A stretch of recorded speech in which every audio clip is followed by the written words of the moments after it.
시간 됐습니다. 자, 그러면 기도하고 시작하겠습니다. 하나님 감사합니다. 오늘도 아름다운 주일 허락해 주시고 함께 하나님 앞에 나와서 함께 예배하고 또 함께 또 공부하고 또 무엇보다도 하나님께서 우리 가운데 입에 넣어 주신 또 기도에 대해서 함께 배울 수 있는 시간 주심을 감사를 드립니다. 오늘 우리가 함께 공부하는 이 시간이 아름다운 시간이 되게 도우시고 또 하나님께서 우리 가운데 원하시는 기도를 더 잘 배우고 잘 할 수 있는 그런 과정을 배우고 경험한 시간 되도록 역사하여 주옵소서. 예수님 이름으로 기도합니다. 아멘. 네, 반갑습니다.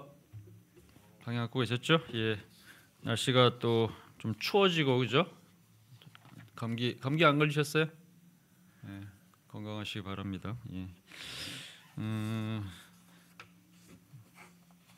많이 안 계시는데 어쨌든 진행하겠습니다. 자, 오늘부터 이제 우리가 할 완전히 새로운 주제 이제 주기도문입니다. 그래서 이제 오늘 여러분한테 이제 나눠드린 주제가 마지막 이번 올해 배우게 될 마지막 주제이고요. 그래서 주기도문에 대한 얘기고, 그래서 이제 오늘부터는 이제 우리가 예배 공부 끝나고 난 이후에 마지막에 이제 헤어질 때 주기도문으로 이제 기도하고 헤어지는 형태로 진행하려고 합니다. 자, 오늘 이제 주기도문에 대해서 이제 주기도문도 이제 나눠서 이렇게 그 단락별로 또는 이제 그 절별로 이제 끊어가지고 이제 공부를 하면 8개 정도로 이렇게 분류가 되는데요. 근데 이제 8개에 대한 각각의 분류를 하기 전에 서론적인 내용, 약간 좀 배경이 되는 내용부터 좀 살펴보고 그리고 나서 이제 바로 각각 하나의 본문 하나하나로 들어가도록 하겠습니다. 아마 다음 주부터 이렇게 하게 될 것 같아요. 자, 그래서 이제 서론부터 보겠습니다. 1페이지에 나온 내용부터 좀 볼게요. 자, 서론입니다.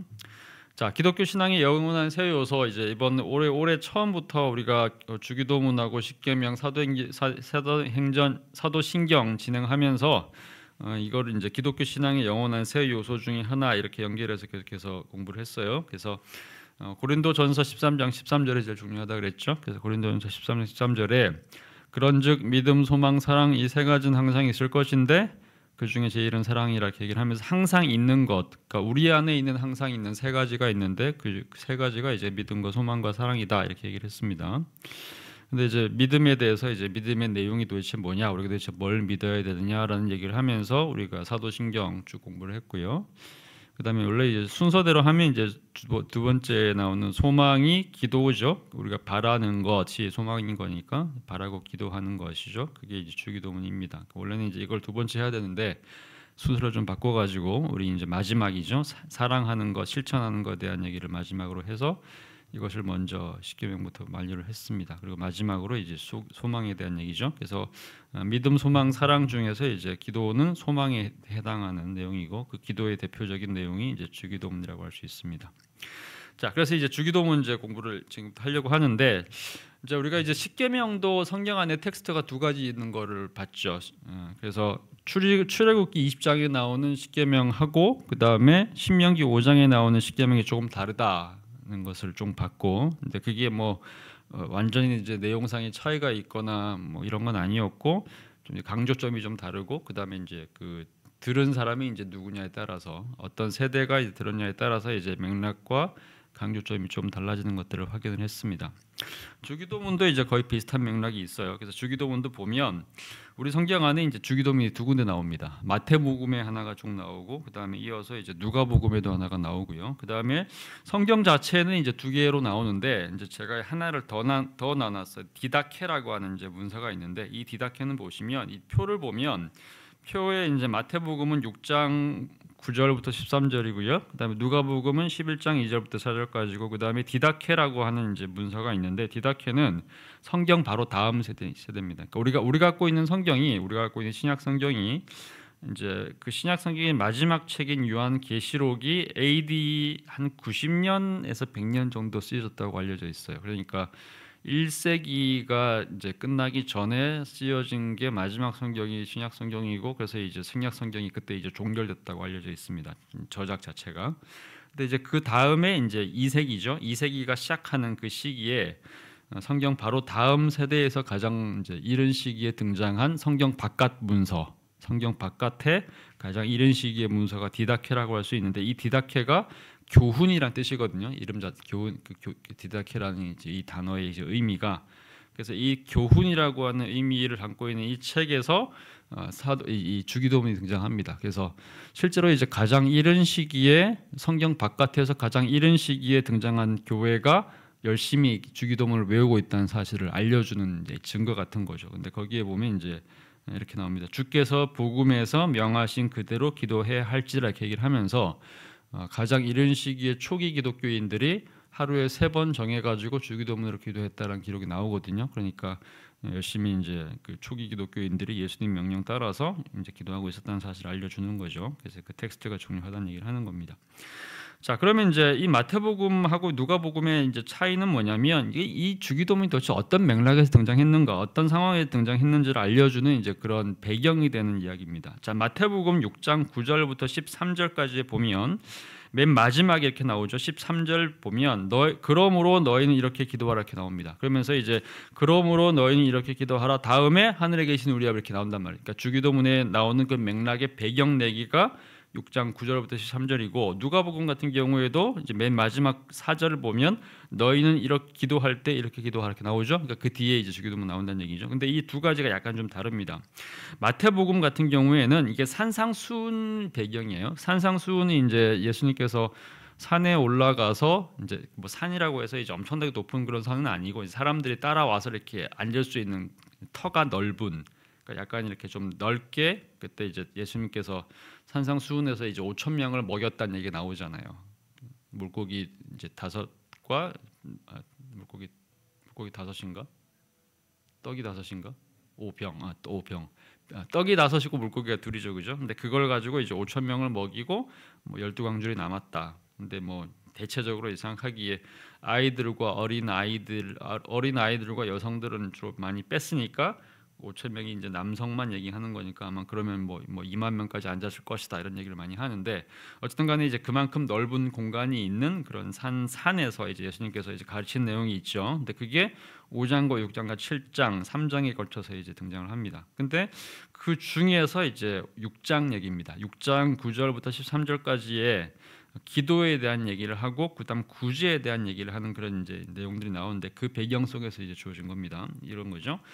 여기 밑에 그 표 바로 밑에 제가 이렇게 써놨어요. 마태복음 점점 한 다음에 산상수훈, 마태복음 5장에서 7장에 나오는 그 산상수훈, 산 위에서 가르친 그 내용 중에서 예수님께서 이제 3가지 경건 행위를 얘기를 하십니다. 자선에 대한 얘기를 하시고, 그러니까 남을 돕는 구제 행위에 대한 얘기를 하시고, 그 다음에 기도에 대한 얘기를 하시고 금식에 대한 얘기를 하시는데, 그때 기도에 대한 얘기랑 자선에 대한 얘기하고 기도에 대한 내용을 얘기를 하면서 이제 그 맥락 속에서 예수님께서 기도에 대해서 얘기를 하고 가르쳐 주십니다. 그때 이제 얘기를 하시면서 뭐라고 얘기하고 있냐면 이렇게 얘기합니다.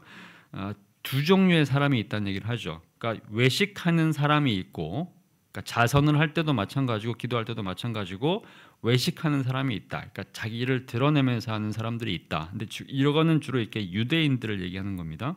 그 다음에 중언부언하는 사람이 있다라는 얘기를 하면서 그 중언부언하는 사람은 이제 이방인 얘기를 하는 거죠. 이런 종류의 2 종류의 사람들이 있는데, 자선을 할 때나 기도할 때 남한테 보여주는 형태로 기도하거나 자선하는 사람들이 있다. 걔네들이 유대인들이다. 그리고 중언부언하면서 중얼중얼하면서 마치 주문 외우듯이 기도하는 애들이 있다. 걔들이 누구다? 걔들이 바로 이방인이다. 근데 너희는 그런 종류의 사람들이 아니다 라고 얘기를 하면서 이제 너희들은 어떻게 기도를 해야 되는 거냐 이런 얘기를 하면서 이제 기도를 가르쳐주는 내용이에요. 그게 이제 이렇게 나오는 거죠. 좀 읽어볼게요. 사람에게 보이려고 그들 앞에서 너희를 행하지 않도록 주의하라. 그러니까 사람한테 보이려고 하는 사람들이 있다는 얘기죠. 그리하지 아니하면 하늘에 계신 너희 아버지께 상을 받지 못하니라. 그러면서 그러므로 구제할 때, 자선할 때 외식하는 자, 유대인들 주로 얘기하는 겁니다. 주로 유대인들 중에서 특히 이제 바리새인들 의식하면서 얘기하시는 거겠죠. 유대인들 중에서 바리새인 같은 사람들이 사람들에게서 영광을 받으려고 회당과 거리에서 하는 것 같이 너희 앞에 나팔을 불지 말라. 그러니까 나팔 불면서 이제 막 난 자선을 베풀고 있어, 내가 좀 돕고 있어, 내가 사람들 앞에 이제 엄청나게 좋은 일을 하고 있어, 이렇게 이제 막 광고하고 이제 홍보하는 이제 그런 사람들이 있죠. 근데 그렇게 하지 말라. 진실로 너희에게 이르노니 그들은 이미 자기 상을 받았느니라. 그래서 이제 우리는 어떻게 해야 되는 거냐? 너희는 구제할 때에 오른손이 하는 것을 왼손이 모르게 해서 내 구제함을 은밀하게 하라. 은밀한 중에 계시는 너희 아버지께서 갚으시리라.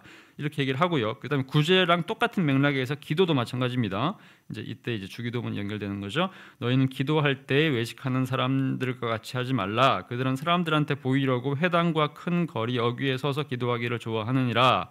내가 진실로 너희에게 이르노니 그들은 이미 자기 상을 이미 받았느니라. 그러면서 너희는 기도할 때 골방에 들어가서 문을 닫고 은밀한 중에 계신 내 아버지께 기도하라. 은밀한 중에 보시는 내 아버지께서 갚으시리라. 이렇게 얘기를 합니다. 그러니까 자선할 때도 마찬가지고 기도할 때도 마찬가지고 소위 이제 외식하는 사람들, 특히 이제 유대인들의 어떤 의식에 굉장히 이제 민감한 그런 사람들은, 그러니까 우리가 이제 예를 들면 이제 구제를 한다, 기도한다라고 하는 것을 일종의 의무이자 책임 같은 걸로 여기면서 사람들 앞에서 이제 내가 열심히 기도한다, 내가 구제한다는 사실을 일종의 이제 이것이 이제 거의 이제 뭐 일종의 이제 뭐 계명같이 또는 뭔가 예전처럼 돼가지고 그거를 하는 것으로서 이제 일종의 경건 행위의 어떤 그 틀을 삼아서 그런 걸 가지고 말하자면 자기 행위의 어떤 과시용으로 활용하는 사람들이 많이 있다, 이걸 얘기를 하는 겁니다. 근데 그게 유대인들이 주로 그렇게 한다는 얘기죠. 근데 구제할 때도 은밀하게 해야 된다. 그다음에 이제 기도할 때도 이제 사람들 앞에서 광장에서 서가지고 기도하는 척 그렇게 하지 말고 골방 들어가서 조용히 기도해야 된다, 이런 얘기를 하면서 너희들은 그렇게 기도를 하라는 얘기를 하는 거죠. 자, 그리고 이제 이렇게 얘기를 하고 그다음에 또 한 가지가 또 있습니다. 그러니까 외식하는 유대인들과는 달리 그다음에 또 어떤 사람들이 있는데 이방인들이죠. 이방인들이 어떻게 기도를 하느냐, 중언부언 한다는 얘기를 하는 겁니다. 그러니까 이제 굉장히 많은 말을 하면서 마치 주문 외우듯이 이제 중얼중얼 굉장히 많은 이제 기도를 많이 하게 되는데, 이렇게 해서 이제 말을 많이 해야지 듣는다라고 생각하고 이제 이렇게 얘기를 하죠. 그러니까 이거는 이제 어떤 느낌을 주냐면, 이건 그 구약 성경에 나오는 어떤 이야기를 이렇게 이제 떠올리는 그 느낌을 줘요. 혹시 뭔지 기억하실까요? 구약 성경에서 이방인들이 기도하는 방식, 중언부언하고 말을 많이 해야지 들을 걸로 생각한다라고 하는 이 맥락이, 이게 어떤 상황을 얘기하는 건지 혹시 좀 연상이 될까요? 구약 성경에서 이 비슷한 사건, 이거를 연상시키는 사건이 하나가 있었던 것 같아요. 구약 성경에서 보면.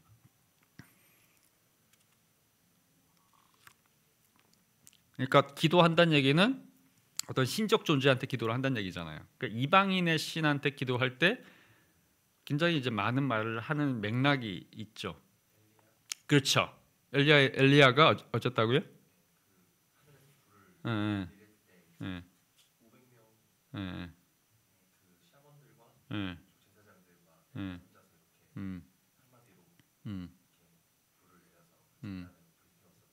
예.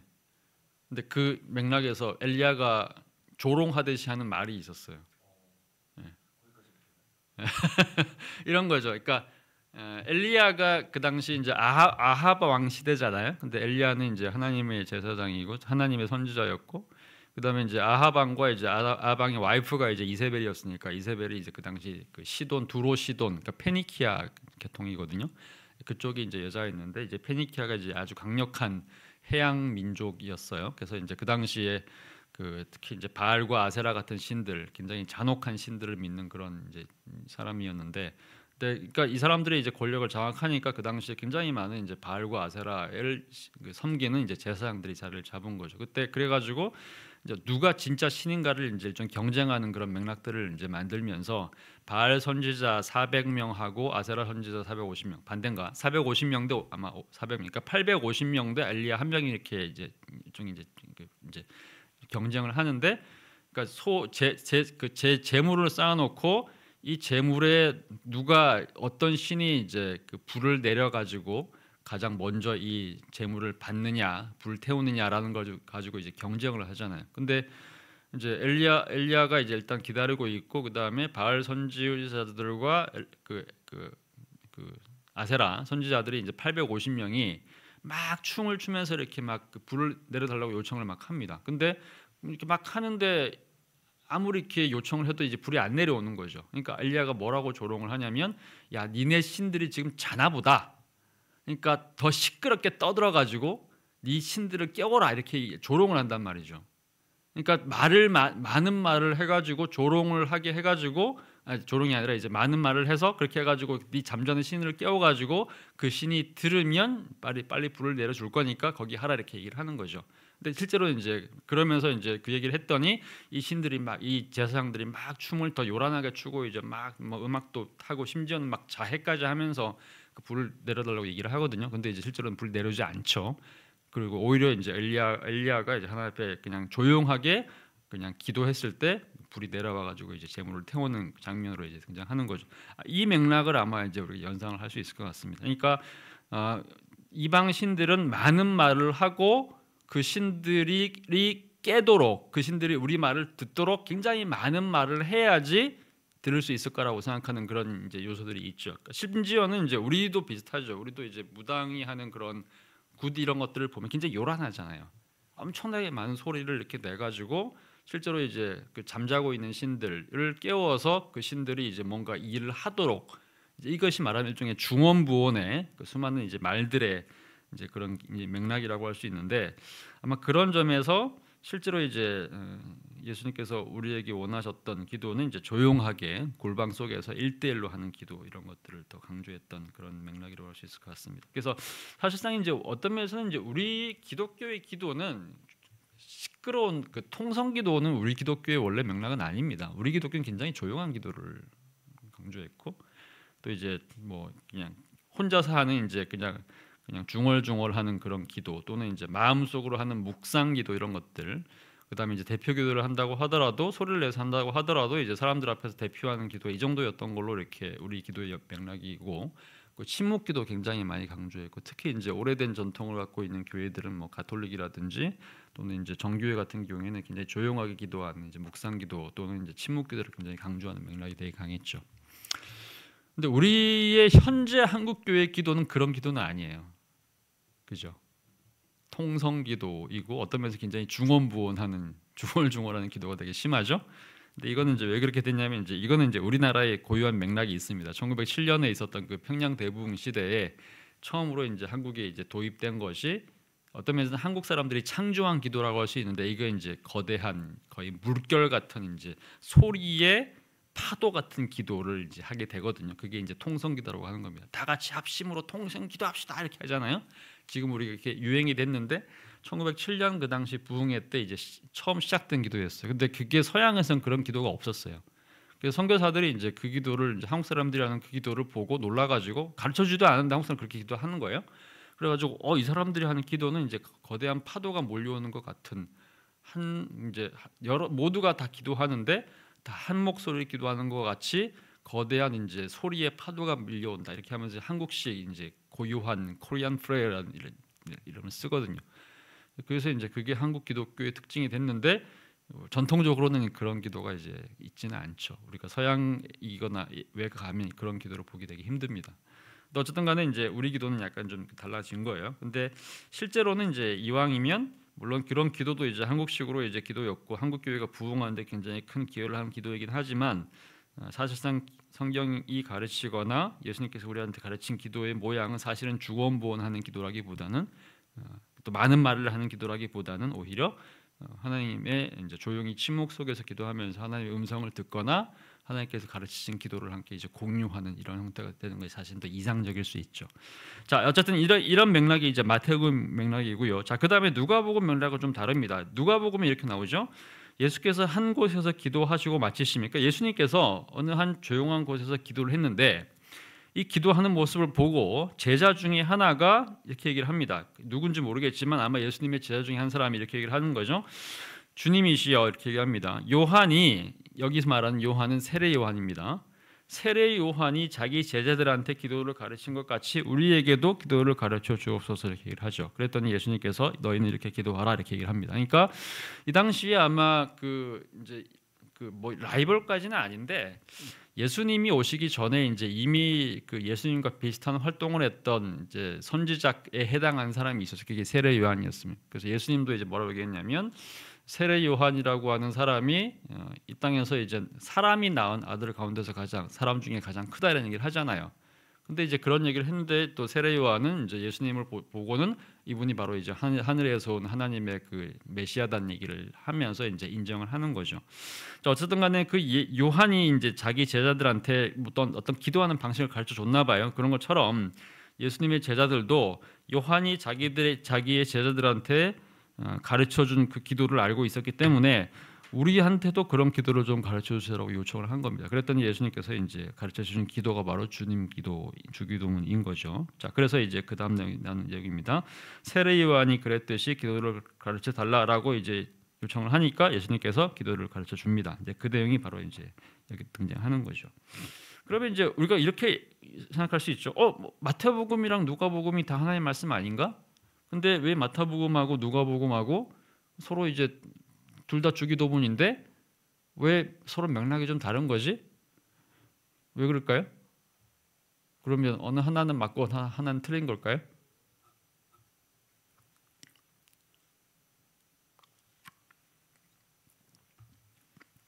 둘 다 있지 않았을까요? 이 두 개를 굳이 이렇게 서로 다르고 모순되는 걸로 볼 이유는 없겠죠. 모든 사람, 그러니까 제자들한테, 그러니까 두 번째 누가복음 같은 경우는 제자들한테만 따로 이제 가르쳐 준 거고, 그죠? 그다음에 마태복음 같은 경우는 이제 사람들 어마어마하게 많은 이제 모여 있는 5천 명, 2만 명 되는 사람들 앞에서 가르친 거니까 아마 이제 누가복음에서 나오는 내용을 먼저 제자한테 먼저 가르치고 난 이후에 추가로 이제 전체적으로 이제 가르친 내용일 수도 있고 아마 그 반대 순서일 수도 있고 이제 굳이 뭐 똑같은 내용을 뭐 한 번만 가르쳐야 된다고 뭐 그렇게 얘기할 수는 없을 테니까 어쨌든 뭐 그래서 큰 모순이라고 생각하지는 않습니다. 자, 어쨌든 간에 이제 그 내용인데 그래서 이제 두 개가 등장한 거고요. 자, 그다음에 디다케는 그러면 이제 이 두 가지 본문 중에서 어떤 본문을 가르쳤느냐? 디다케는 좀 더 풀 텍스트입니다. 그러니까 마태복음이 좀 더 풀 텍스트고 누가복음은 약간 좀 축약된 그런 느낌입니다. 그러니까 실제로 우리가 그 주기도문뿐만 아니라 그 팔복 같은 경우도 보면 그 팔복도 산상수훈에 가장 먼저 나오는 건데 팔복도 마태복음은 풀 버전으로 등장하고 누가복음은 약간 좀 요약된 버전으로 등장을 하거든요. 그랑 비슷하게 주기도문도 누가복음이 조금 더 축약된 형태입니다. 근데 이제 디다케는 이제 마태복음 걸 활용을 해요. 자, 그다음에 이제 1페이지 밑에 보면 그래서 본문을 보면 이제 약간 좀 차이가 있는 것이 이렇게 나옵니다. 자, 우리가 알고 있는 이제 마태복음의 본문이 우리가 실제로 이제 교회에서 사용하는 바로 그 버전입니다. 하늘에 계신 우리 아버지요. 근데 누가복음은 이제 그냥 짧게 아버지요 이렇게 얘기합니다. 하늘에 계시라는 게 생략돼 있어요. 자, 그다음에 2절을 보면 마태복음은 이름이 거룩히 여김을 받으시오며 똑같죠. 그다음에 누가복음도 이름이 거룩히 여김을 받으시면 똑같죠. 그다음에 디다케는 이제 계속해서 마태복음 거 사용하기 때문에 당연히 같습니다. 자, 그다음에 나라의 임하옵시며 이렇게 해가지고 이제 나오는데 그다음에 누가복음도 나라의 임하 나오는데 근데 디다케는 여기에다가 하나가 더 들어갔어요. 오히려 디다케는 하나를 추가합니다. 아버지의 나라가 임하게 하옵시며 이렇게 나오는 거죠. 아버지의라고 하는 단어가 하나 들어갔습니다. 그러니까 요거는 이제 디다케가 일종의 이제 해석을 한 거라고 할 수 있겠죠. 그다음에 이제 차이가 나는 게 뭐냐면 4절인데 4절을 보면 뜻이 하늘에서 이루어진 것 같이 땅에서도 이루어지다라는 구절이 있죠. 근데 이 구절이 누가에는 없어요. 요거 하나가 이제 빠져 있습니다. 누가복음은. 그다음에 나머지는 이제 비슷하게 갑니다. 오늘 우리에게 일용할 양식을 주옵시고 5절 우리에게 날마다 일용할 양식을 주옵시고 누가복음. 마태복음에서 이제 6절 우리가 우리에게 죄 지은 자를 사하여 준 것 같이 우리 죄를 사하여 주옵시고 누가복음은 이제 우리가 우리에게 죄 지은 모든 사람을 용서하오니 우리 죄도 사하여 주옵시고 용서란 단어 그다음에 사하여 준다 약간 단어가 다르긴 한데 맥락은 다르지 않습니다. 그다음에 7절 보면 이제 우리를 시험에 들게 하지 마옵시고 다만 악에서 구하옵소서. 누가복음에는 이제 우리를 시험에 들게 하지 마시옵소서 이렇게 나오고 이제 악에서 구하옵소서라는 단어는 빠져 있습니다. 그다음에 이제 특별한 차이는 이제 8절이 없죠. 누가복음 거에는 마태복음에는 이제 나라와 권세와 영광이 아버지께 영원히 있사옵나이다. 아멘 이렇게 나오는데 8절 없습니다. 그다음에 이제 근데 가로친 건 뭐냐면 기본적으로 이제 우리가 갖고 있는 성경에는 마태복음에는 이제 나라와 권세와 영광이 아버지께 영원히 있사옵나이다 이렇게 있는데 어떤 사본. 그러니까 우리가 지금 갖고 있는 성경은 원본은 아니거든요. 그러니까 이제 오리지널 처음 이제 마태가 쓴 원본 자체는 이미 상실됐죠. 분실된 상태에서 그 분실된 그 원본에 가장 가까운 여러 사본들이 있는데 그런 사본들 중에서 아마 가장 그 원본에 가깝다고 판단된 학자들이 판단한 거를 이제 우리가 번역을 해서 사용을 하는 겁니다. 근데 이제 사본에 따라서 어떤 사본에는 이제 이 구절이 있고 어떤 사본에 이 구절이 없어요. 그래서 이제 이 가로친 거는 이제 그런 의미인 거죠. 그러니까 우리는 이것이 들어 있는 버전을 한국어로 번역을 한 건데 어떤 사본에는 이것이 없다라고 하는 것들을 이제 의미하기 위해서 이제 가로를 쳐놓은 겁니다. 근데 어쨌든 누가에는 이제 아예 없고요. 근데 보니까 디다케에는 이제 이걸 있는 거를 사용하는 걸로 봐서 아마 가장 이른 시기에 사용된 그러니까 1세기 가장 2세기 초반 가장 이른 시기에 사용된 이제 그 디다케가 이걸 갖고 있는 걸로 봐서 아마 오리지널한 그 원본 안에 이것이 있었을 걸로 이제 추정이 됩니다. 어쨌든 그래서 이제 나라와 권세 영광이 아버지께 영원히 있사옵나이다 라고 되어 있고, 근데 나라와라는 단어가 또 이제 디다케는 없죠. 그러니까 이게 조금 좀 차이가 있다는 얘기를 하는 겁니다. 자, 어쨌든 이제 이런 식으로 이제 그 우리가 알고 있는 성경 자체는 본문은 세 가지 본문이 있습니다. 마태복음 본문과 누가복음 본문과 디다케 본문이 있는데 약간 좀 차이가 있다. 그래서 우리는 어쨌든 가장 풍성한 오리지널 또는 가장 풀 텍스트를 가지고 있는 마태복음을 가지고 활용을 하려고 합니다.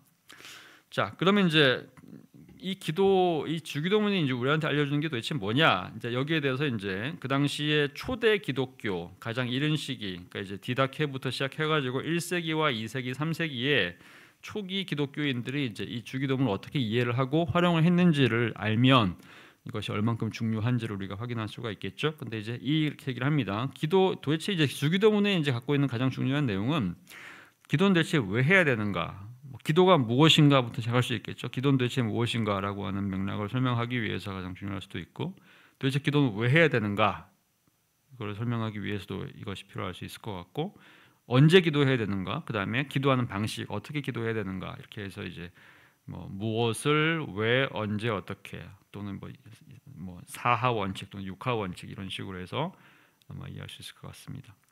자, 디다케에 보면 이제 이 문서 보면 신약 시대 이후에 가장 이른 시기의 교회사 문서인데 여기는 이제 주기도문 본문이 나오고 이렇게 나옵니다. 주기도문으로 하루에 3차의 기도를 권유하는 내용이 나오죠. 이게 무슨 얘기냐면 아마 실제로 이제 그 당시에 가장 이른 시기의 초기 기독교인들이 주기도문으로 이제 뭐 아침, 점심, 저녁 뭐 이런 식으로 해서 또는 뭐 식사 뭐 전후 이런 식으로 해가지고 하루 3번 정도는 이제 주기도문으로 기도하는 전통이 이미 처음부터 있었다는 것을 확인할 수 있습니다. 그러니까 뭐 그렇게 했다는 얘기는 이제 초기 기독교인들이 그렇게 했다는 얘기는 이제 우리도 그렇게 하면 사실 제일 좋겠죠. 그래서 매일 하루에 3번 정도는 이제 주기도문으로 기도하는 것이 가장 좋지 않겠나라고 생각할 수 있을 것 같습니다. 자, 그 다음에 이제 그 초기에 이제 뭐 이런 식의 초대교회 또는 이제 고대교회의 서방 교부들이라고 그러죠.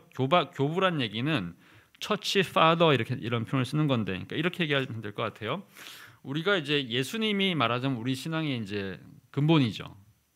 그분이 이제 우리 신앙의 대상이기도 하고 또 이제 우리가 믿는 모든 내용들을 우리한테 전수해 준 분이 바로 예수님인데, 문제는 이제 예수님이 우리한테 지금 없잖아요.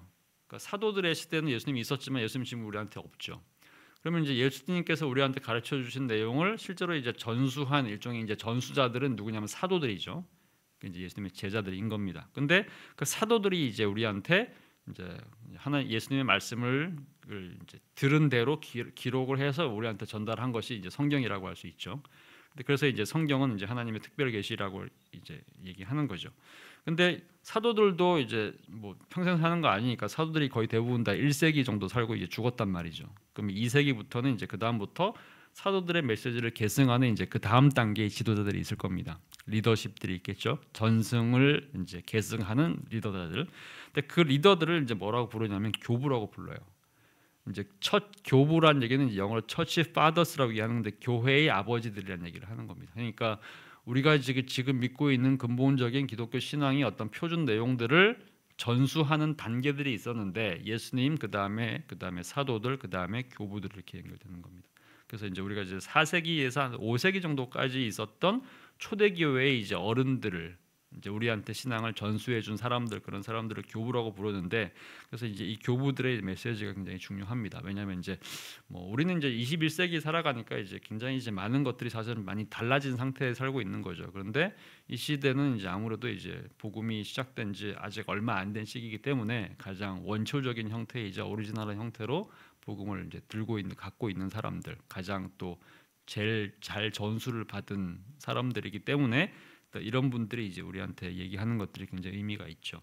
자, 그런데 이제 그 중에 키프리아누스라고 하는 그 이제 서방의 교부가 있어요. 서방이라는 얘기는 이제 그 당시 로마 제국 내에서 이제 동방과 서방이 있는데, 주로 이제 서방이라는 얘기는 주로 이렇게 로마 그러니까 그리스 쪽에 있는 동방 말고 그다음에 주로 이렇게 로마 쪽, 이탈리아 쪽이죠. 그러니까 로마나 카르타고 이제 이런 데 있는 사람들을 서방 교부라고 얘기를 합니다.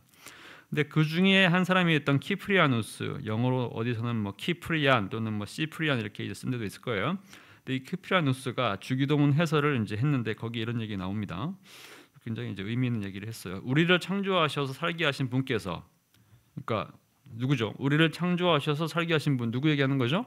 성부 하나님이 얘기하는 거죠. 성부 하나님이 그와 동일한 자비로 우리한테 기도 또한 가르쳐 주셨다. 이로써 그분은 자기를 낮춰 다른 모든 것을 주시고 수유하셨다.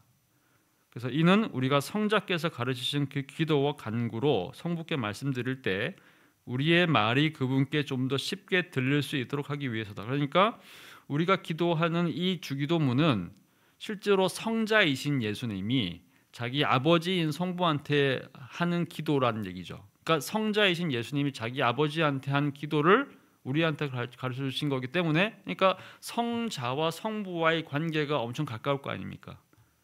그러면서 이제 말하자면 아들이 아빠한테 막 대화하거나 요청할 때 했던 그 기도를 우리한테 가르쳐 주면서, 야, 내가 우리 아빠랑 얘기할 때 이런 얘기를 하는데 너네도 이렇게 한번 얘기해봐, 이렇게 하면서 마치 이제 성자와 성부와의 그 가까운 관계를 우리한테 전수하는 그런 느낌인 거죠. 마치 유언처럼 남겨주면서, 야, 우리 아빠랑 나랑 이렇게 가까이 얘기하는데 너네도 이렇게 얘기해보라니까, 이러면서 이제 우리 하나님과 우리의 관계를 이렇게 가깝게 연결시켜주는 이제 그런 맥락이라는 얘기죠. 그래서 더 쉽게 들릴 수 있게 하는 기도이기 때문에 굉장히 좋은 거라는 얘기를 합니다. 그래서 참되게 예배하는 자들은 영과 진리로 예배할 때가 오고 있다라고 예고하셨고, 이렇게 해서 그분은 전에 약속하신 것을 이루셨으니 그분께서 성결케 하심으로써 영과 진리를 받은 우리는 또한 그분의 가르침으로 참되게 신령하게 예배할 수 있다. 그러니까 예수님 잘 믿고 예수님 안에 있으면 그 예배도 온전히 할 수 있게 되고 기도도 온전하게 할 수 있다, 이런 얘기를 하는 거죠. 그래서 그리스도께서 우리에게 성령을 주셨은즉 그 그리스도께서 우리에게 주신 기도보다 더 신령한 기도가 어디 있겠느냐. 그러니까 성부 하나님께 성자 하나님이 하시는 기도를 성령을 통해서 한다, 이런 얘기를 하는 거죠. 삼위일체적 기도를 얘기하는 거겠죠. 그래서 우리한테 예수님께서 가르쳐 주신, 성자께서 가르쳐 주신 그 기도보다 더 신령하고 멋진 기도가 어디 있겠느냐. 성부에게 어떤 기도를 드린들 진리이신 성자께서 자기 입으로 우리에게 전해주신 기도보다 더 진실할 수 있겠느냐. 그래서 그분께서 가르치신 기도와 달리 기도한다면 오히려 이것은 무지지기만 한 것이 아니라 죄의 기도하지 않겠느냐. 그러니까 우리 성자이신 하나님께서 성부이신 하나님께 하신 그 기도를 성령을 통해서 하는 것이 가장 완전한 기도에 해당할 거고, 그래서 실제로 이제 이 기도에 맞추어서 기도하지 않는 기도라면 오히려 그 기도가 오히려 잘못된 것일 수도 있고 죄가 될 수도 있지 않겠느냐는 얘기를 하는 거예요. 그러니까 이 기도만큼은 탁월한 기도가 없고, 사실 우리의 모든 기도의 표준이자 또는 이제 모델은 바로 이 기도여야 한다, 이런 얘기를 하는 겁니다. 그래서 사랑하는 형제들이여, 우리의 교사 하나님께서 우리에게 가르치신 대로 기도하자. 그러니까 이는 하나님 자신의 말로 충성스럽고 다정하게 하나님께 간청하는 기도요. 그러니까 하나님 자신의 말, 이건 이 하나님은 성부가 성자한테 가르쳐 준 것을 성령을 통해서 하는 거기 때문에, 그러니까 말하자면 이제 삼위일체 하나님이 다 이렇게 기도한다는 얘기를 하는 거예요. 그래서 이제 하나님 자신의 말로 충성스럽고 다정하게 이제 간청하는 기도, 또 당연히 이제 아들이 아빠한테 하는 기도니까 굉장히 다정하게 하는 기도겠죠. 그 다음에 그리스도의 기도를 통해서 하나님의 귀에 올리는 기도고, 또 우리가 기도할 때 또 아버지께서 그것이 아들의 말임을 알고 인정하시게 하라. 그러니까 우리가 주기도문을 기도를 하면 이게 단순하게 우리의 기도가 아니라 예수님의 기도이기 때문에 우리 하나님께서는 이 기도를 마치 아들의 얘기를 듣는 것처럼 들어주신다는 얘기를 하는 겁니다. 그래서 우리 마음에 친히 거하시는 분께서 우리 음성에도 거하시게 하라. 이제 우리 마음에 친히 거하신 분이 물론 뭐 하나님도 또 성자 예수님도 우리 마음에 거하시겠지만 이제 성령의 형태를 통해서 우리 안에 이제 계시니까 그 말하자면 이제 이런 기도를 하게 되면 이제 삼위 하나님과 일체된 기도를 할 수 있게 되는 것이고 그래서 이 기도 자체가 이제 그러니까 우리가 이제 기도할 때 제일 큰 문제는 우리가 우리의 기도를 우리 스스로 우리의 것으로 하게 되면 우리의 간구가 이게 하나님의 뜻이 안 맞는 내용일 수도 있지 않을까라고 우리 고민을 하잖아요.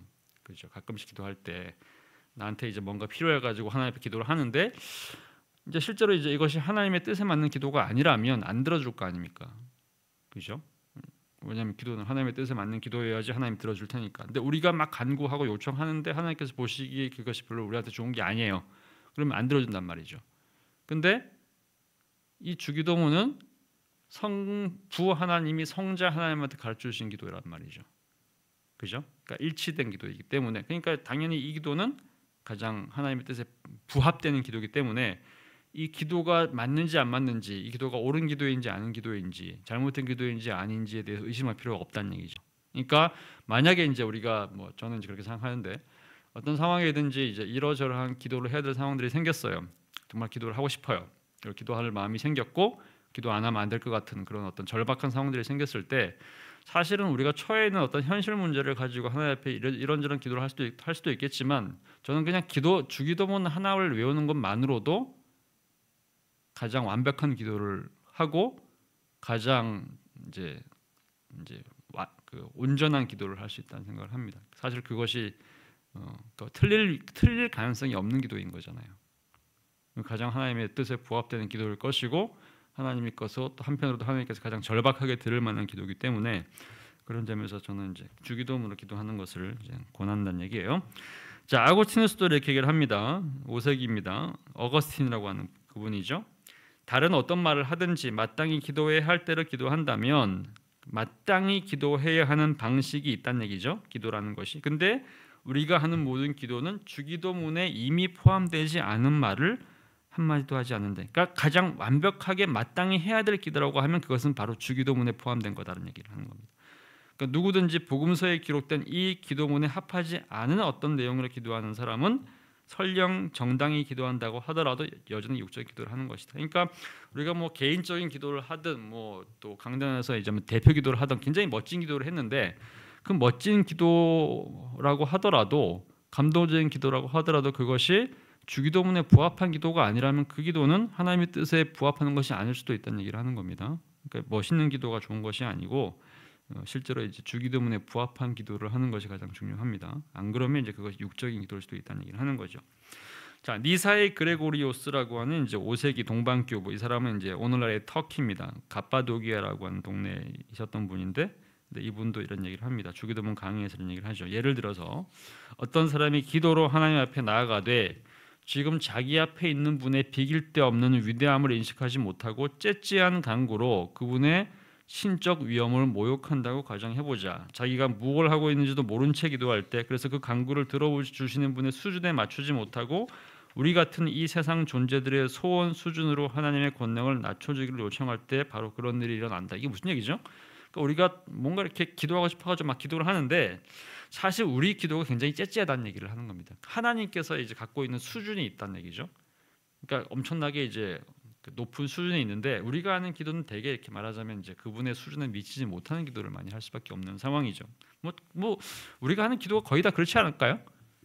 우리가 하는 거의 모든 기도는 되게 째째하고 굉장히 이기적이고 굉장히 자기중심적이고 그죠? 그럴 겁니다. 그러니까 예를 들어서 뭐 우리가 맨날 이렇게 뭐 내가 널 위해 기도할게 그런데 시험을 치러 가는 아들이 있어요. 네가 1등하도록 기도할게. 그럼 이제 합격하도록 기도할게. 이게 굉장히 이기적인 기도잖아요. 왜냐하면 우리 아들이 합격을 함으로써 누군가가 떨어지는 거란 말이죠. 굉장히 이기적이고 째째하죠. 근데 우리는 이제 사실 그 기도를 이제 합니다. 왜냐하면 이제 우리의 마음의 소망이 그런 거니까. 근데 하나님 물론 그것을 이제 아주 이렇게 뭐 낮춰보거나 이렇게 또는 뭐 이렇게 잘못됐다고 얘기하지는 않아요. 그죠? 왜냐하면 우리의 째째함과 우리의 이기적인 마음과 우리의 어떤 개인주의적인 우리 중심적인 사고방식을 주님께서 아시니까 근데 그런 것도 기도하라고 얘기하시죠. 그런데 이왕이면 그분의 수준에 맞는 기도를 하는 게 더 좋지 않겠느냐 얘기를 하는 겁니다. 그러면 이제 사실은 가장 좋은 방법은 주기도문을 기도하는 거죠. 왜냐하면 그 기도 자체가 하나님께서 주신 것이기 때문에. 그래서 하나님의 이제 권능에 맞는 하나님의 수준에 맞는 기도를 만약 하기를 원한다면, 그렇다고 한다면 주기도문을 기도하는 것이 가장 좋다 이런 얘기를 하는 겁니다. 자, 이거는 이제 고대 교회에서 이렇게 교부들이 한 얘기고, 자, 종교개혁 시대 이후에 그러면 개신교는 어떻게 그러면 이 주기도문을 얘기를 하고 있는 거냐? 루터가 종교개혁의 시발점이죠. 마르틴 루터도 이런 얘기를 합니다. 산상수훈 설교에서 3페이지 이렇게 얘기를 했습니다. 하지만 자주 이야기했다시피 이는 이 땅에 있었던 기도 혹은 누군가가 생각해낸 모든 기도 가운데서 최고의 기도임이 확실하다. 그러니까 이 땅에 존재했던 모든 기도, 사람들이 생각해낸 또는 실제로 한 모든 기도 가운데서 최고의 기도가 바로 이제 주기도문이다. 왜냐하면 하나님 아버지께서 자기 아들을 통해서 이 기도를 작성하시고, 그러니까 저자가 누구란 얘기예요? 이 기도의 저자가 하나님이란 얘기를 하는 겁니다. 그러니까 아버지 하나님이 바로 이제 이 기도의 저자인데, 누구를 통해서? 아들을 통해서 한 거니까, 그러니까 사실은 이제 삼위 하나님 모두가 다 저자이겠죠. 성부와 성자, 성령이 다 이 기도의 저자이고, 또 이 아들의 입에서 이 기도가 나오게 하셨기 때문에 당연히 우리는 하나님의 뜻을 반영한 기도이고 하나님께서 직접 만든 기도이기 때문에 이 기도만큼 하나님을 기쁘게 하는 기도가 없지 않겠느냐. 그러니까 우리가 기도할 때 기도의 어떤 순수성과 기도의 온전함을 의심하지 않고 할 수 있는 거의 유일한 기도가 아마 이 기도일 거라고 생각하는 거죠. 그래서 사실상 이제 주기도문은 하나님의 뜻에 가장 부합하는 기도가 주기도문입니다. 그래서 이제 이 기도를 하는 것이 너무너무 중요하죠. 자, 그렇게 이제 간단하게 선상수훈 설교에서 얘기를 하고 난 다음에 그 다음에 이제 마르틴 루터가 대규례 문답에서 주기도문에 대한 설명을 이제 하나씩 하기 전에 서문입니다. 배경 얘기를 하면서 이제 왜 주기도문으로 기도를 해야 되는가라는 얘기를 쭉 얘기를 합니다. 그러니까 주기도문으로 기도하기 이전에 기도 자체를 왜 해야 되는가, 또 어떻게 해야 되는가라는 얘기를 하면서 이제 한 설명들이 있습니다. 그 설명을 이제 쭉 보면 1번부터 이제 쭉 33번까지 쭉 있는데, 그러니까 33절에 걸쳐 가지고 주기도문 설명을 하기 전에 각각의 계명들을 설명하기 전에 좀 설명한 내용들이 좀 있거든요. 자, 그거를 좀 보겠습니다. 자, 어떻게 기도해야 되는가라는 얘기를 이제 합니다. 그러니까 주기도문 설명을 하기 전에 이제 도대체 기독교인들은 왜 기도를 해야 되는가, 또 어떤 식으로 기도해야 되는가는 얘기를 하면서 이렇게 얘기를 합니다. 신앙이 있다고 해도 2절입니다. 십계명을 지킬 수 있는 사람은 없다. 악마는 세상과 손잡고 우리의 육체를 사로잡아 무너뜨리기 위해 온 힘을 쏟는다. 이를 막기 위해 가장 시급한 일은 하나님의 말씀을 항상 귀에 두고 이름을 부르며 기도하는 것이다. 그러니까 이런 얘기, 그러니까 십계명 우리가 여기까지 배웠는데, 그러니까 우리가 가장 온전하게 하나님의 뜻에 부합하는 삶을 사는 것이 십계명을 지키는 거였죠. 하나님을 사랑하는 것, 이웃을 사랑하는 것이 이제 우리의 사명 같은 건데, 근데 그것을 실제로 그냥 자기 혼자 힘으로, 사람의 힘으로는 그것이 안 된다는 얘기를 하는 겁니다. 근데 이 십계명을 그러면 어떻게 하면 지킬 수 있는 거냐? 하나님의 도움을 받아야 되겠죠. 근데 그 하나님의 도움을 받기 위해서 사실상 가장 큰 방법은 뭐냐? 그게 바로 기도하는 거라는 얘기죠. 하나님께 기도함으로써 우리가 이 계명을 지킬 수 있는 힘을 얻게 된다. 그런 점에서 반드시 기도를 해야 된다는 얘기를 하는 겁니다. 자, 그러면 이제 이렇게 기도를 해야 되는데, 그러면 기도의 가장 중요한 어떤 모델은 뭐냐? 그리스도와 사도들이 한 기도가 우리의 기도의 모델이 되겠죠. 그래서 이 4절을 이렇게 얘기를 합니다. 그리스도와 사도들은 어떤 기도를 했는지 알아볼 필요가 있다. 이렇게 얘기를 하면서 좀 얘기를 합니다. 자, 그 다음에 1번입니다. 5절입니다. 그래서 기도하는 것은 하나님의 계명이고 동시에 우리의 의무다. 이런 얘기를 하면서 느닷없이 루터가 십계명을 가지고 와요. 그러니까 하나님의 이름을 망령되이 일컫지 말라라고 하는 십계명의 명령이 있었습니다. 그죠? 근데 이거를 이제 우리 개신교는 상계명으로 보는데 천주교, 가톨릭하고 루터교는 이제 2계명으로 이제 개명했거든요. 근데 그 내용이 뭐냐면 하나님의 이름을 망령되이 일컫지 말라라고 얘기했단 말이에요. 설명할 때 그 얘기 한번 하는데, 망령되이라는 얘기는 이제 in vain, 헛되이, 하나님의 이름을 이제 헛되이 부르지 말라는 얘기인데, 그러면 하나님의 이름을 망령되이 일컫지 말고 제대로 부르려면 어떻게 되는 거냐? 그게 바로 제대로 기도하는 거란 얘기죠. 그러니까 말하자면 우리한테 주기도문을 명령한 거는 한편으로는 이 10계명의 제2계명에 대한 명령 이 2계명을 제일 잘 지킬 수 있는 방법을 가르쳐 주신 거라는 얘기를 하는 겁니다.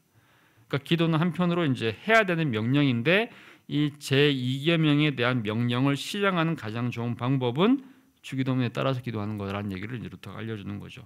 거룩한 그분의 이름을 찬양하고 모든 위급한 순간에 그분의 이름을 부르며 기도하라는 명령이다.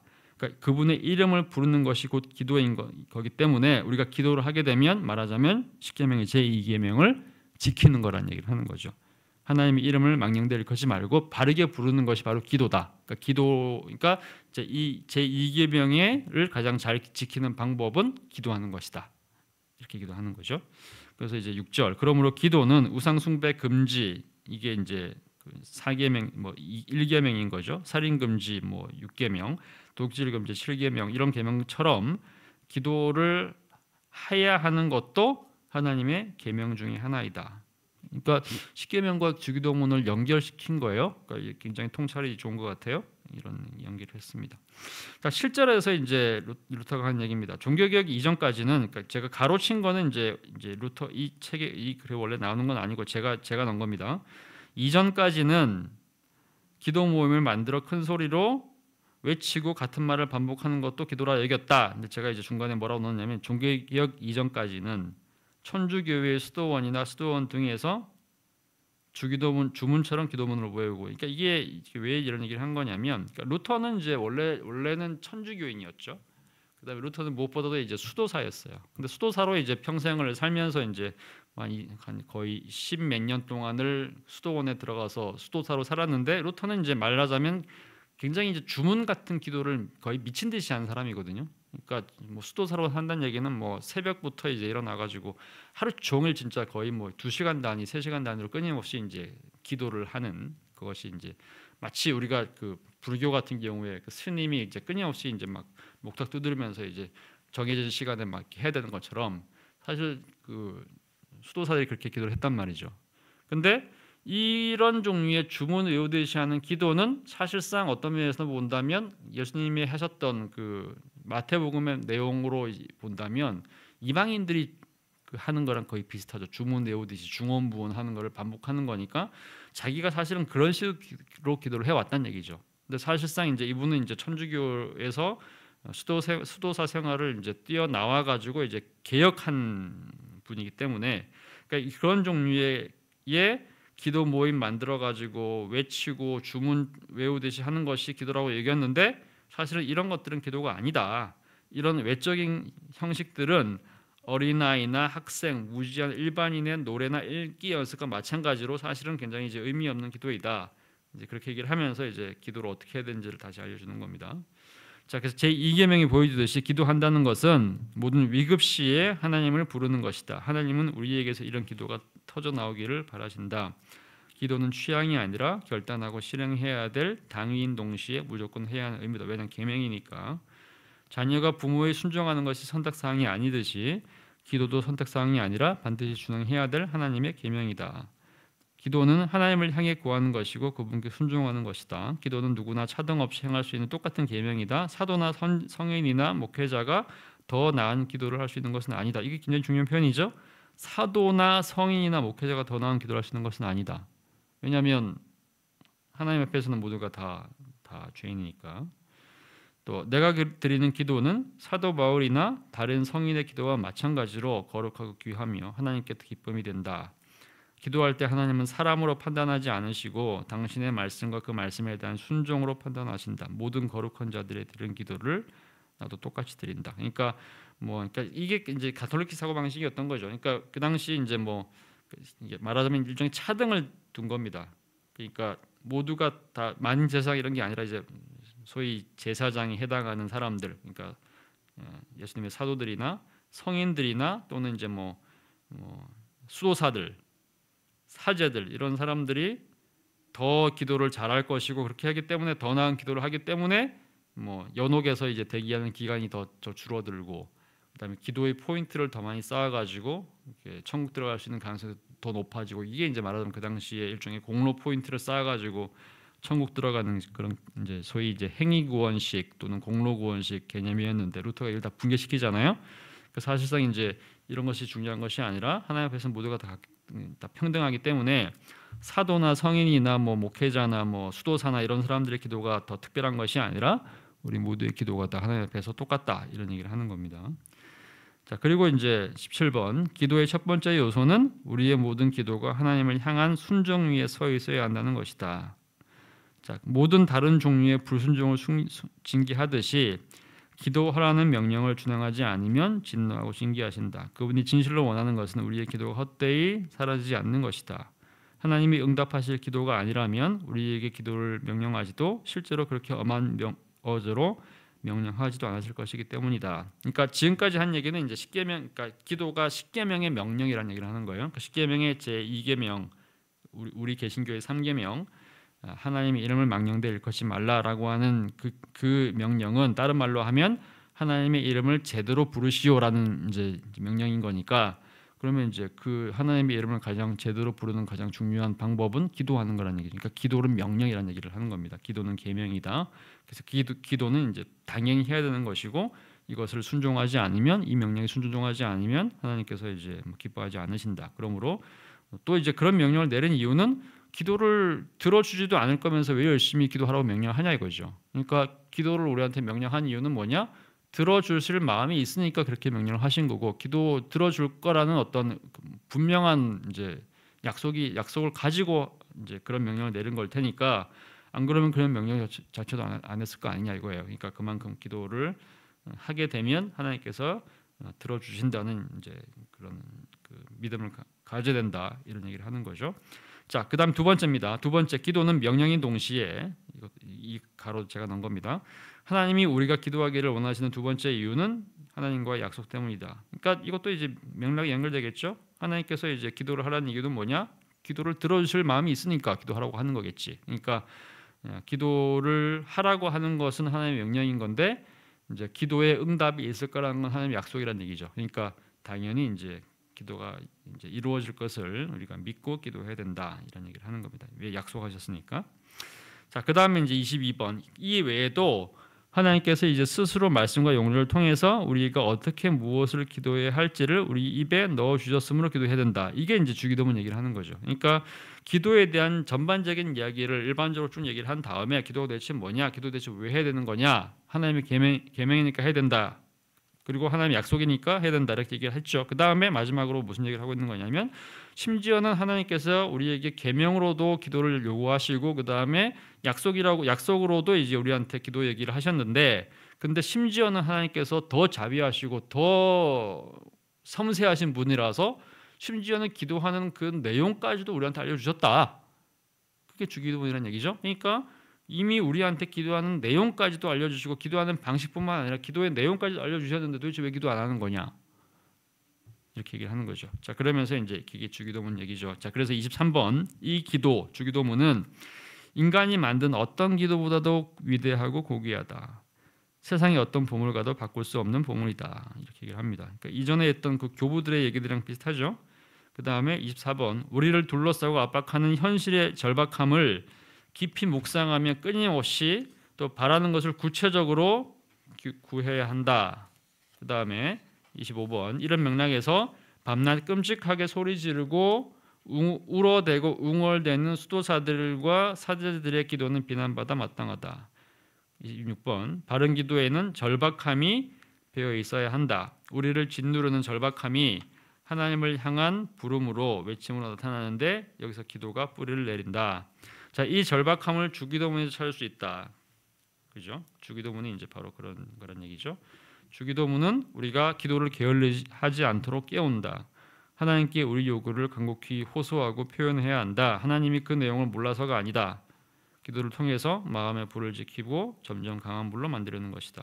그러니까 가끔씩 이런 얘기도 하죠. 도대체 왜 기도를 해야 되는 거냐? 하나님께서 우리한테 필요한 거 이미 다 알고 있는데 우리가 굳이 그거 하나님 다시 알려주고 뭐 하나님한테 기도할 필요가 있느냐? 어차피 하나님께서 알아서 하실 거잖아.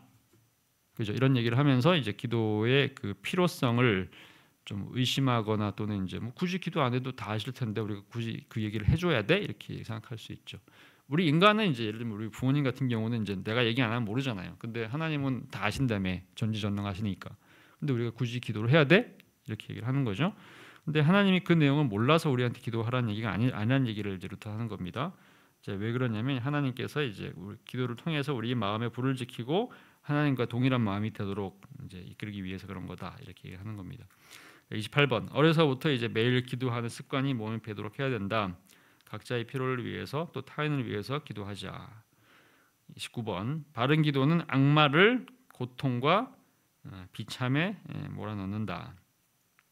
기도만이 우리를 사탄과 악마의 공격으로부터 보호하는 막이자 방패다. 33번 마지막입니다. 기도를 무엇보다 큰 것으로 여기고 여기고 배워야 한다. 바른 간구와 중언 부언을 구별해야 된다.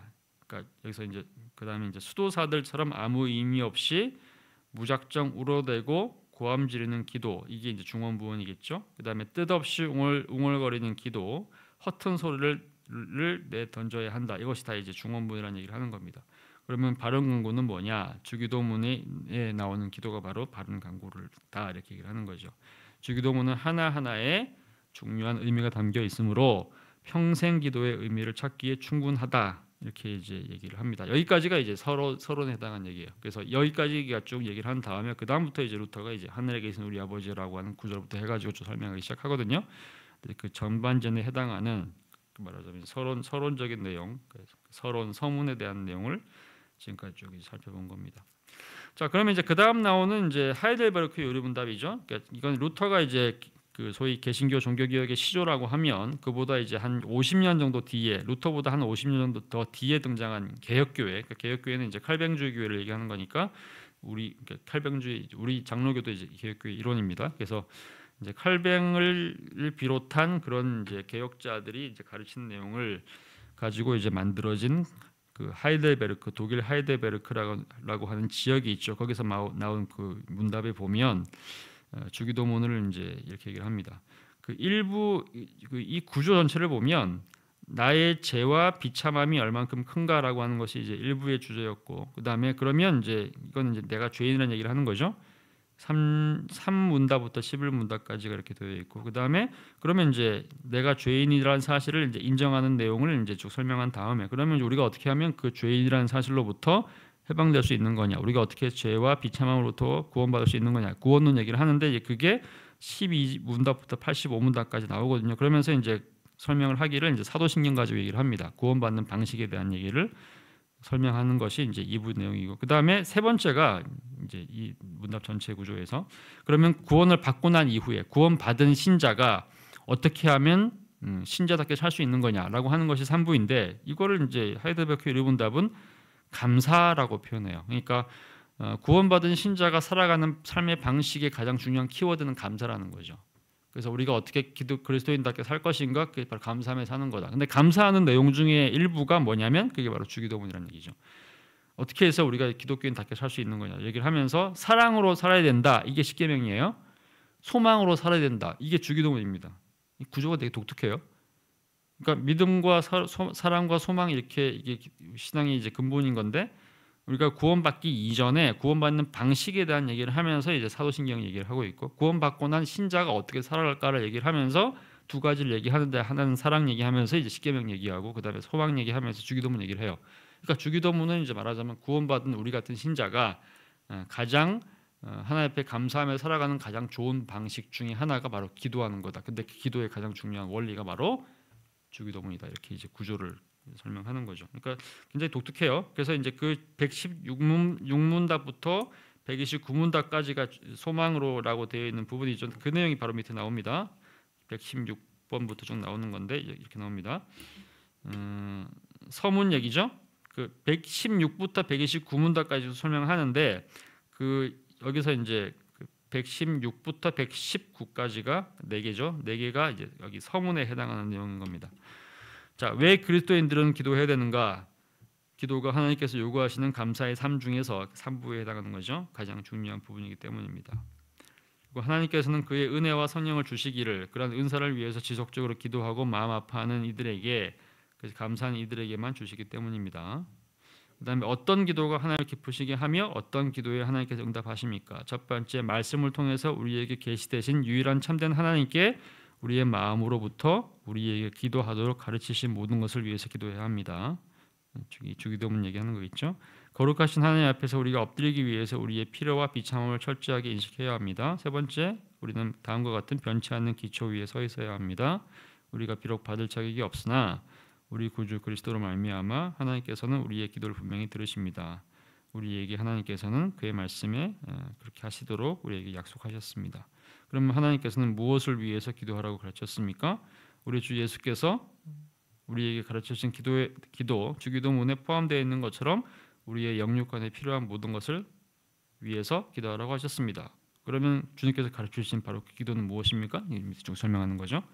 이런 형식으로 되어 있습니다. 그러니까 이제 주기도문이라고 하는 것이 그냥 단순하게 그냥 뻥 있는 이런 게 아니라 기독교 신앙 전체에서 차지하는 위치를 이런 구조를 통해 가지고 설명하는 것이 하이델베르크 요르분답이기 때문에 그래서 각각의 이제 교회사 안에서 중요한 교부들이 이제 설명하는 방식, 또 루터가 설명한 방식, 또 하이델베르크 요르분답이 설명한 방식 이런 것들이 이제 나름대로 굉장히 이 기도의 이제 의미를 이제 좀 더 잘 설명하려고 노력을 했던 것들입니다. 그래서 어쨌든 간에 이제 이런 배경 속에서 이제 우리가 주기도문에 이제 다음 주부터는 이제 하나씩 그러니까 하늘에 계신 우리 아버지여부터 시작해가지고 마지막에 이제 나라와 권세 영광 하나님께 영원히 있사옵나이다 이르기까지 해당되는 내용들을 이제 매주마다 하나씩 좀 살펴보도록 하겠습니다. 자, 오늘 여기까지 해서 이제 서문 내용 다 마무리하도록 했고요. 자, 그래서 이제 아까 얘기했던 것처럼 이제 지금부터는 이제 우리가 이 주기도문 끝날 때까지는 주기도문 기도를 하면서 마무리하도록 그렇게 하겠습니다. 주기도문으로 기도하겠습니다. 하늘에 계신 우리 아버지여, 이름이 거룩히 여김을 받으시오며 나라의 임하옵시며 뜻이 하늘에서 이룬 것 같이 땅에서도 이루어지이다. 오늘날 우리에게 일용할 양식을 주옵시고 우리가 우리에게 죄진 죄를 사해 준 것 같이 우리 죄를 사하여 주옵시고 우리를 시험에 들게 하지 마옵시고 다만 악에서 구하옵소서. 나라와 권세와 영광이 아버지께 영원히 있사옵나이다. 아멘. 감사합니다.